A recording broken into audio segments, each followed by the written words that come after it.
Hi friends, welcome to my channel. Event మేనేజర్గా మారి బాలుని కోటీశ్వరుణ్ణి చేసిన మీనా, షాక్లో ప్రభావతి, ఆనందంలో సత్యం. అసలు ఇదంతా ఎలా జరగబోతుంది అనేది ఈ వీడియోలో తెలుసుకుందాం. మీనా అయితే ఇక బాలు తన మీద చూపిస్తున్న ప్రేమని చూసి చాలా ఆనందపడుతూ ఉంటుంది. అప్పుడే ఇక మీనా బాలుని కౌగిలించుకొని అంటూ ఉంటుంది, నా అంతటి అదృష్టవంతురాలు ఎవరూ లేరనుకుంటా, మీలాంటి భర్త దొరికినందుకు అని అంటూ ఉంటుంది మీనా. అలాగే బాలు కూడా మీనాని కౌగిలించుకొని చెప్తూ ఉంటాడు, నువ్వు నా జీవితంలోకి రాకపోయి ఉంటే నా జీవితం ఎలా ఉండేదో అని ఊహించుకుంటేనే భయమేస్తుంది మీనా. చిన్నప్పుడు తల్లి ప్రేమకి దూరం అయ్యాను, ఇప్పుడు భార్య ప్రేమ నాకు ఆ లోటుని తీరుస్తుంది. నిజంగా నువ్వు నా జీవితంలోకి రావడం, నా జీవితంలో ఎంతో మార్పు రావడం, ఇదంతా కూడా నా అదృష్టమే కదా. ఎన్ని కష్టాలు వచ్చినా, ఎన్ని సమస్యలు వచ్చినా, ఎన్ని అడ్డంకులు ఎదురైనా ఎప్పటికీ కూడా ఈ చేతిని నేను వదిలిపెట్టను మీనా. నా తల్లిదండ్రుల తర్వాత, నా కుటుంబం తర్వాత ఎవరైతే నేను ఎక్కువగా ప్రేమిస్తున్నానో ఆ వ్యక్తివి నువ్వే అని అంటూ ఉంటాడు బాలు. అయితే అప్పుడే ఇక మీనా కూడా అలాగే బాలు మీద ఉన్న ప్రేమని చెప్తూ ఉంటుంది. మౌనిక తర్వాత ఇక ఆలోచిస్తూ ఉంటుంది బాలు మాటలకి. అన్నయ్య చెప్పింది నిజమే, సహనంతో మనం ఓర్చుకుంటే ఎప్పటికైనా విజయం మనదే అవుతుంది. ఎంతటి వాడైనా సరే మారి తీరాల్సిందే. నిజంగా అన్నయ్య ఒకప్పుడు ఎలా ఉండేవాడో అలాంటిది ఈరోజు మీనా వదిన వచ్చిన తర్వాత మీనా వదిన పూర్తిగా అన్నయ్యని మార్చేసింది. అన్నయ్య ఎలా తాగేసి రౌడీలాగా ప్రవర్తించేవాడు, కానీ ఇప్పుడు కుటుంబ విలువలు తెలుసుకొని అన్నయ్యలో చాలా మారిపోయాడు. అలాగే నా భర్త సంజయ్లో కూడా మార్పు వచ్చే వరకు నేను ఎదురు చూస్తాను, వెయిట్ చేస్తాను అని అనుకుంటూ ఉంటుంది మౌనిక. అయితే తర్వాత సంజయ్ వచ్చి మౌనికతో అంటూ ఉంటాడు, చూడు, నీకు నేను వారం రోజులు టైం ఇస్తున్నాను. ఈ వారం రోజుల్లో నువ్వు ఈ ఇల్లు వదిలి వెళ్ళిపోవాలి అని అంటూ ఉంటాడు సంజయ్. అప్పుడే ఇక మౌనిక అయితే అంటూ ఉంటుంది ఆలోచించి, సరే అయితే నేను కూడా మీకు వారం రోజులు టైం ఇస్తున్నాను. ఈ వారం రోజుల్లో మీరు నన్ను భారీగా ఒప్పుకునేలా చేస్తాను, అది కూడా నేను చెప్పిన కండిషన్లో ఒప్పుకుంటేనే అని మౌనిక అంటూ ఉంటుంది. ఏంటి నువ్వు మాట్లాడేది అని అనగానే, ఈ వారం రోజులు కూడా మనం అచ్చమైన మొగుడు పెళ్ళాలా ఉందాము. ఈ వారం రోజులు మన ఇద్దరి మధ్య ప్రేమ తప్ప ద్వేషం ఏమీ కూడా ఉండకూడదు. ఈ వారం రోజులు గడిచిన తర్వాత మీరు నా మీద ఇక ప్రేమ లేదు, నువ్వు నాకు భార్యగా అస్సలు కూడా పనికిరావు అని మీరంటే నేను వెంటనే వెళ్ళిపోతాను అని మౌనిక అయితే అంటూ ఉంటుంది. అప్పుడు ఇక సంజయ్ అయితే మనసులో ఆలోచించుకుంటూ ఉంటాడు, వారం రోజుల్లో దీని మీద నాకేమన్నా ప్రేమ పుట్టుకొస్తుందా? ఏ ప్రేమ పుట్టుకురాదో. ఈ వారం రోజులు అసలు సిసలైన భర్తగా ఉంటాను, ఏముంది, తరువాత దీన్ని వదిలించేసుకోవచ్చు కదా. చివరికి నువ్వు నాకు నచ్చలేదు, నువ్వు నాకు భార్యగా ఉండవు అంటే అప్పుడు తను వెళ్ళిపోతుంది అని అంటూ సంజయ్ అయితే దానికి ఒప్పుకుంటాడు. అప్పుడు ఇక మౌనిక అయితే, మరి మనం ఎక్కడికి వెళ్దాము ఈ వారం రోజులు అని అంటూ ఉంటుంది మౌనిక. అప్పుడు ఇక ఈ వారం రోజులు మనం ఎక్కడికి, సరే ఎక్కడికైనా ఊరికి వెళ్దాము అని సంజయ్ అయితే అంటూ ఉంటాడు. అప్పుడు ఇక మౌనిక అయితే సంజయ్తో ఊరికైతే బయలుదేరుతుంది. ఇంతలో సంజయ్ తల్లి అయితే మౌనికతో అంటూ ఉంటుంది, నువ్వొక పెద్ద సాహసమే చేసి నీ భర్తని నువ్వు తీసుకువెళ్తున్నావు, మళ్ళీ ఇద్దరు ఒక్కటయ్యి రావాలమ్మా అని అంటూ ఉంటే, ఆ ప్రయత్నం మీదే వెళ్తున్నాను అత్తయ్య. ఆ భగవంతుడు మా నుదుటన ఏం రాశాడో అదే జరుగుతుంది. ఈ వారం రోజులు ఆయన నన్ను అర్థం చేసుకొని నన్ను భార్యగా ఒప్పుకున్నారా, సరే, లేకపోతే ఇంటి కోడలుగా ఆయన భార్యగా ఉండే హక్కు కూడా ఇక నాకు ఉండదు అని అంటూ ఉంటుంది మౌనిక. అప్పుడే సరే ఇద్దరు కూడా బయలుదేరుతారు. అలా బయలుదేరుతూ ఉన్నప్పుడే ఇక బాలు అయితే ఎదురు పడతాడు వాళ్ళ కారుకి. ఇక బాలు అయితే కిందకి దిగుతాడు. అమ్మ మౌనిక అని అంటూ ఉంటే, నేను ఆయన ఒక వారం రోజులు టూర్కి వెళ్తున్నామన్నయ్య అని అంటూ ఉంటుంది మౌనిక. అప్పుడే ఇక బాలు అయితే తన జేబులో ఉన్న డబ్బుల్ని తీసి మౌనికకి ఇవ్వబోతూ ఉంటాడు. అప్పుడే ఇక సంజయ్ అయితే భార్యకి ఆ మాత్రం ఖర్చు పెట్టలేని స్థితిలో మేమేమీ లేములే అని అంటూ ఉంటాడు సంజయ్. వద్దన్నయ్య, ఆయన అన్నీ చూసుకుంటారులే, పర్వాలేదు, నీ ఆశీస్సులుంటే చాలు అని అంటూ ఉంటుంది మౌనిక. క్షేమంగా వెళ్ళి లాభంగా రండమ్మా, జాగ్రత్తగా వెళ్ళిరండి అని అంటూ ఉంటాడు బాలు. అయితే అప్పుడే మౌనిక బాలు ఇద్దరూ కూడా ఇక వెళ్తూ ఉంటారు. అలా వెళ్తున్న వాళ్ళని చూసి ఎప్పుడు నువ్వు సంతోషంగా ఉండాలి అని బాలు అయితే చెప్తూ ఉంటాడు. ఇక బాలు అయితే ఇంటికి వెళ్తాడు. బాలు ఇంటికి వెళ్ళిన తర్వాత అప్పుడే ఇక సత్యంతో అంటూ ఉంటాడు, మౌనిక, సంజయ్ బావు గారు ఇద్దరు కూడా ఏదో టూర్కి వెళ్తున్నారట నాన్న, సరదాగా ఒక వారం రోజులు తిరిగి వస్తామన్నయ్య అని చెప్పింది అని అంటూ ఉంటాడు బాలు. అప్పుడే అది విని సత్యం అయితే వాళ్ళిద్దరి మధ్య ఏదైనా అపార్థాలు ఉన్నాయేమో అని ఇప్పటి వరకు భయమేసిందిరా, కానీ ఇప్పటికిప్పుడు వాళ్ళు టూర్కి వెళ్తున్నారంటే వాళ్ళిద్దరూ కలిసే ఉన్నారని అర్థమైపోయింది అని సత్యం అయితే అంటూ ఉంటాడు. ఆ తర్వాత ఇక రోహిణి అయితే తన ఫ్రెండ్ విద్య దగ్గర ప్రభావతి తన విశ్వరూపాన్ని చూపించిందంతా కూడా క్లియర్గా అయితే చెప్తుంది. అప్పుడే విద్య అయితే గబగబా వెళ్ళి మంచినీళ్ళు అయితే తాగుతుంది. వామ్మో, మీ అత్తగారు ఏదో డబ్బు మనిషి, సాఫ్ట్గా ఉంటుంది అని అనుకున్నాను, కానీ ఇంత వైలెంట్ అని అస్సలు అనుకోలేదే బాబు. చూడు రోహిణి, నువ్వు అబద్ధాలు ఆడిన దాంట్లో నేను కూడా భాగమై ఉన్నాను. రేపటి రోజున నిజ నిజాలు తెలిసిన రోజు మీ అత్తగారు నన్ను కూడా చంపేస్తుంది అని అంటూ ఉంటే అప్పుడే ఇక ఆ మాట విని రోహిణి అయితే నాకు అదే భయమేస్తుంది.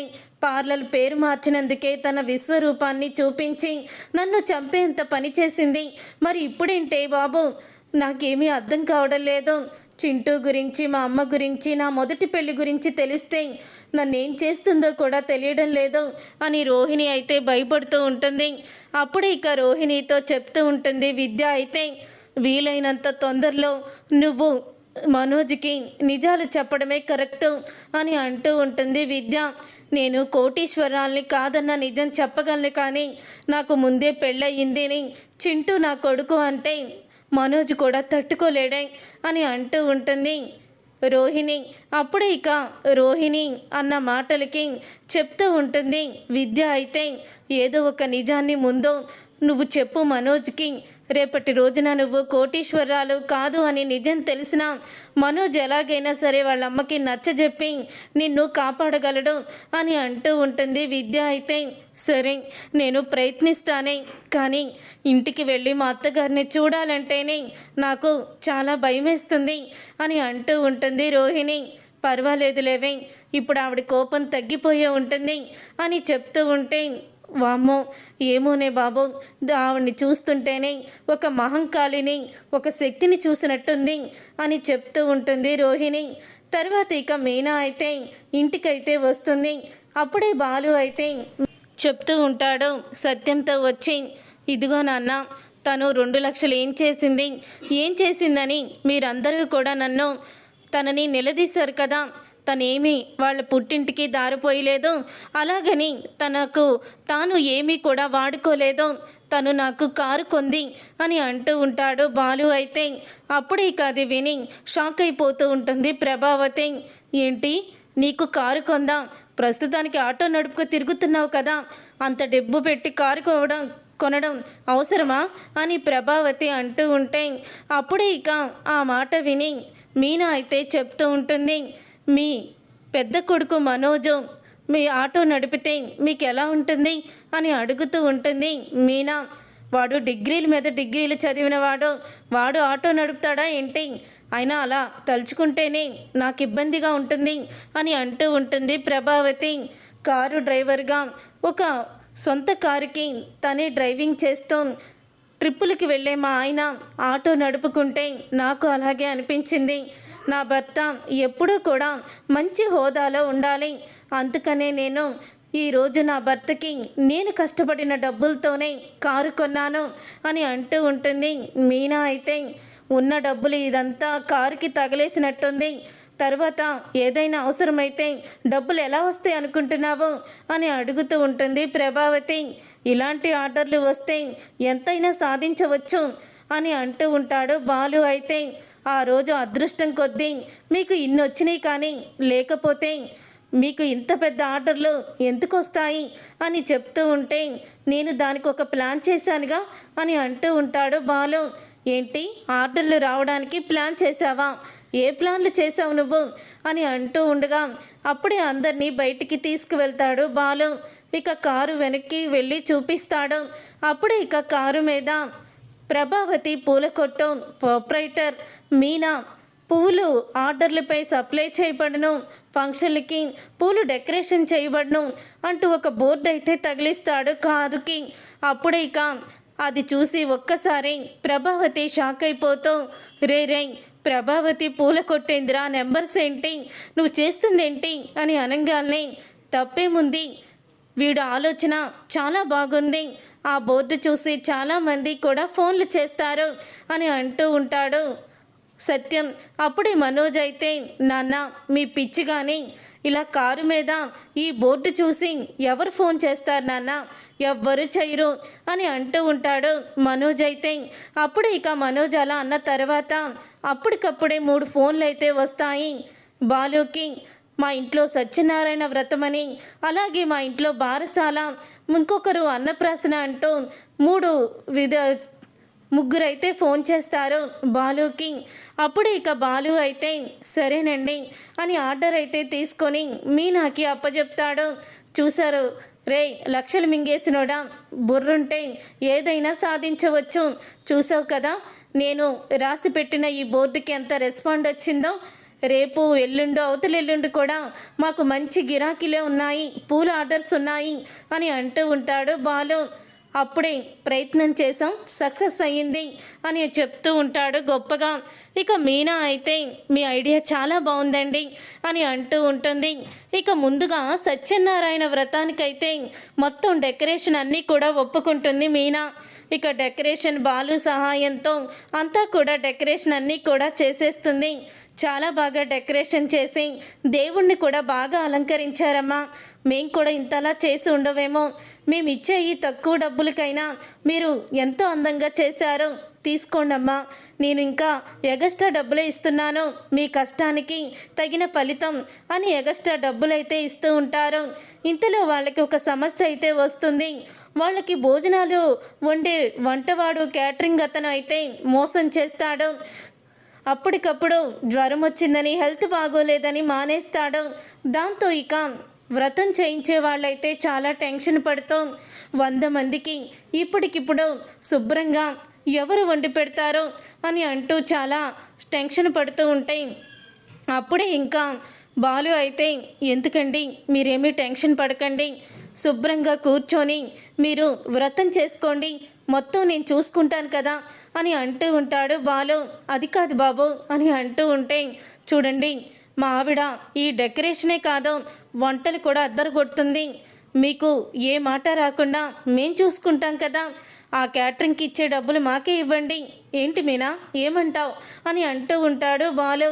మీ ఐడియా చాలా బాగుందండి అని అంటూ ఉంటుంది మీనా. సరే అత్తయ్య గారిని కూడా నేను వెళ్ళి తీసుకొస్తాను, సుమతిని సహాయంగా ఉంటారు. సరేనండి, నేను లిస్ట్ ఇస్తాను, ఆ లిస్టు ప్రకారం మీరు అన్నీ తీసుకోండి అని చెప్తూ ఉంటుంది మీనా. అయితే కొన్ని మీకు సంబంధించిన సామాన్లు గదిలోనే ఉన్నాయమ్మా, వంటకి లేనివి లిస్టు రాసుకోండి అని అంటూ ఉంటాడు అతను. అప్పుడే బాలు, మీనా, అలాగే పార్వతి, సుమతి అందరూ కలిసి వంట అయితే మొదలు పెడతారు. మొత్తం వ్రతం అయ్యే టయానికి 100 మందికి కూడా వంటలు పూర్తి చేస్తారు. పూర్తి చేశాక దగ్గరుండి వాళ్ళే వడ్డిస్తూ ఉంటారు. అప్పుడే ఇక వడ్డించాక అందరూ కూడా భోజనం చేస్తున్న ఒక, ఏమయ్యా రావు గారు, ఎవరయ్యా ఈ వంటలు చేసింది అని అంటూ ఉంటాడు పెద్దగా. అప్పుడే మీనా, బాలు అందరూ కూడా చాలా భయపడిపోతూ ఉంటారు. ఇక రావు అయితే, ఏమైందండి అని అడుగుతూ ఉంటే, అసలు ఇలాంటి వంట నేను ఎప్పుడూ చూడలేదు, తినలేదు, ఎంతో రుచిగా ఉంది, మంచి క్యాటరింగ్ వాళ్ళకి ఇచ్చావయ్యా అని అంటూ ఉంటే అది విని ఎంతో ఆనందపడిపోతూ ఉంటాడు బాలు అయితే. అప్పుడే ఇక మీనా, బాలు ఇద్దరు కూడా చాలా సంబరపడుతూ ఉంటారు. ఇక క్యాటరింగ్ డబ్బులు కూడా ఇవ్వడంతో వాళ్ళకి డబ్బులు కూడా బాగా వస్తాయి. ఇలా అంటున్నానని మీరు ఏమీ అనుకోకండి బాబు, మీరు ఎలాగో ఇలాగా ఫ్లవర్స్ డెకరేషన్ చేస్తున్నారు, ఫుడ్ కూడా బాగా వండుతున్నారు. మీ బిజినెస్ని పెంచుకోండి. ఇప్పుడు అందరూ కూడా ఫంక్షన్లకి ఫుడ్డు అంతా కూడా ఒకళ్ళే ఈవెంట్ ఆర్గనైజర్స్ అని ఉంటున్నారు, వాళ్ళే చూసుకుంటున్నారు. వాళ్ళు పెద్ద పెద్ద పెళ్ళిళ్ళకి చాలా డబ్బులు తీసుకుంటున్నారు. కానీ ఇలా చిన్న ఫంక్షన్లకి మీరు గనక ఇలాగా కొంచెం చేశారంటే మాత్రం చాలా పైకి ఎదుగుతారు అని అంటూ సలహా అయితే ఇస్తాడు. అప్పుడే ఇక బాలుకి మీనాకి అలా బిజినెస్ పెట్టాలని అనిపిస్తుంది. అప్పుడే ఇక బాలు మీనా ఇద్దరు ఈవెంట్ మేనేజర్స్గా ఆర్గనైజ్ చేస్తూ ఇక ఆ బిజినెస్ అయితే స్టార్ట్ చేస్తారు. అప్పుడే సత్యానికి చెప్తారు, నిజంగా మీ ఇద్దరు ఆలోచన చాలా గొప్పగా ఉంది అని అంటూ ఉంటాడు. సత్యమైతే ఇక ఆ రోజు నుంచి మీనా బాలు ఇద్దరూ కూడా బాలు ట్రిప్పులకి వెళ్తున్నా సరే మీనా వాళ్ళ అమ్మని సుమతిని కూడా పెట్టుకొని తను మొత్తం కూడా మెయింటైన్ చేస్తూ వస్తుంది. ఇక అలా చేస్తూ చేస్తూ కొన్ని రోజులకైతే ఇక మీనా చాలా డబ్బులు సంపాదిస్తుంది. మీనా అయితే సంపాదించిన డబ్బులతో ఇల్లు తాకట్టు పెట్టిన ఈ కాగితాలు కూడా విడిపిస్తుంది. మావయ్య ఇదిగోండి, మీరు ఆయన కారు గురించి ఆ రోజు ఇల్లు తాకట్టు పెట్టారు కదా, ఆ తాకట్టు నుంచి నేను విడిపించాను ఇంటిని అని అంటూ ఇస్తుంది పత్రాలని. అవి చూసి ఒక్కసారి ప్రభావతి షాక్ అయిపోతూ ఉంటుంది. అప్పుడే ఇక ప్రభావతితో అంటూ ఉంటాడు సత్యం, చూసావా వీళ్ళిద్దరినీ నువ్వు నోటికొచ్చినట్లు మాట్లాడతావు, అసలు ఏమీ తెలియని వాళ్ళలాగా వాళ్ళని చేతకాని వాళ్ళ చూసావు. ఈరోజు మీనా మన ఇంటి పత్రాలని మొత్తం కూడా వసూళ్ళు చేసి ఇచ్చింది, విడుదల ఇంటి పత్రాలని నా చేతిలో పెట్టింది. చూసావు కదా, ఎక్కడైనా భార్యాభర్తలు ఒక మాట మీద ఉండి కష్టపడితే ఫలితం ఇలాగే ఉంటుంది. ఇక బాలు మీనల జీవితంలో ఇక వెనక్కి తిరిగి చూసుకునే అవసరమే లేదు అని సత్యం అయితే అంటూ ఉంటాడు. ఇక ఇదంతా జరుగుతూ ఉండగానే అప్పుడే ఇక కొంతమంది మీడియా వాళ్ళు బాగా కష్టపడి పనిచేసి మంచి స్థాయికి వచ్చిన మీనాని ఇంటర్వ్యూ చేయడానికైతే వస్తారు. అప్పుడు ఇంటర్వ్యూ చేయడానికి వచ్చినప్పుడు వాళ్ళందరినీ చూసి ప్రభావతి అయితే ఎవరి గురించి వచ్చారు అని అడుగుతూ ఉంటుంది. మీ కోడలి గురించి వచ్చామండి అని వాళ్ళైతే చెప్తూ ఉండగా అమ్మ రోహిణి అని పిలుస్తుంది. ప్రభావతి అయితే రోహిణిని. అప్పుడే ఈవిడ కాదండి అని వాళ్ళు అంటారు. ఓహో, మా రెండో కోడలన్నమాట అమ్మ శృతి అని అనగానే ఈవిడ కూడా కాదండి అని వాళ్ళు అంటారు. అప్పుడే ఇక లోపల నుంచి మీనా అయితే వస్తుంది. అదిగోండి వస్తున్నారు కదా ఆవిడే అని అంటూ మీనాని చూపిస్తారు. అప్పుడే ఇక మీనాని ఇంటర్వ్యూ చేయడానికి వచ్చారని తెలుసుకొని రోహిణి ప్రభావతి కూడా షాక్ అయిపోతూ ఉంటారు. మేడం మీ ఇంటర్వ్యూ కావాలి మేడం అని అంటూ ఉంటే నాకు ఇలాంటివి మాట్లాడడం తెలియదండి అని అంటూ ఉంటుంది మీనా. ఏముంది మేడం, మేము కొన్ని ప్రశ్నలు అడుగుతాము, వాటికి సమాధానం చెప్పండి అంతే మేడం అని అంటూ ఉంటే అవును మీనా అంతే, నువ్వేమీ భయపడుకో, వెళ్ళు, ఇంత అవకాశం ఎవరికి వస్తుంది చెప్పు అని అంటూ ఉంటాడు బాలు. అప్పుడు ఇక మీనా అయితే వెళ్ళి నుంచొని ఉంటుంది. అందరూ కూడా ప్రశ్నలు వేస్తూ ఉంటారు. ఈ విజయం వెనుక మీకు ఎవరున్నారు, ఇంతటి విజయం సాధించడానికి కారణం ఎవరు, అసలు ఈ ఆలోచన మీకు ఎలా వచ్చింది, చిన్న పూల కొట్టుగా పెట్టి మీరు ఈవెంట్ మేనేజర్గా ఎలా మారారు అని ప్రశ్నలు అయితే వేస్తూ ఉంటారు.